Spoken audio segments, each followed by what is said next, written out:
Hi there, welcome to Delivery Crazy. I'm Zoltan, and in this video we're going to answer how old you have to be to deliver food for various food delivery apps. Short answer is, except if you're doing GrubHub, if you're doing any of the other ones, that's like Uber Eats, DoorDash, Instacart, Deliveroo, Just Eat, Skip the Dishes, Dominos Pizza, FoodPanda, or like Fantuan, pretty much all the other ones, you only have to actually be 18 years old. One interesting thing is actually if you are doing FoodPanda, that's an app which is big in places like Singapore, Australia, a couple of the other Pacific Rim countries.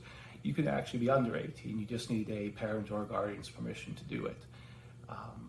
So basically beyond that, as long as you sort of meet the other requirements for doing delivery, which are things like you legally must be able to work in the country, sort of obvious. You need to have a phone capable of running the app. You have to pass some kind of background test for most of these places. In places like the U.S., Canada, it's done. Sometimes they do it through a company like Checkar. And then you need a bank account. Obviously, get the money. And then you need some kind of if you're not doing it foot, you need some kind of a scooter or bike, a car. Again, with a car, you have to be legally able to drive that car to deliver with that. But that's pretty much it.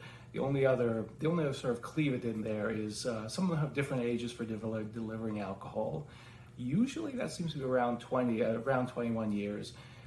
Sometimes there's some additional training for it, but that depends on the site, on the app.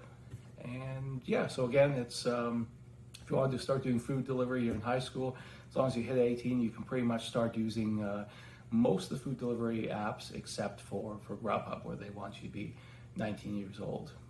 Great, well, thank you for watching the video, and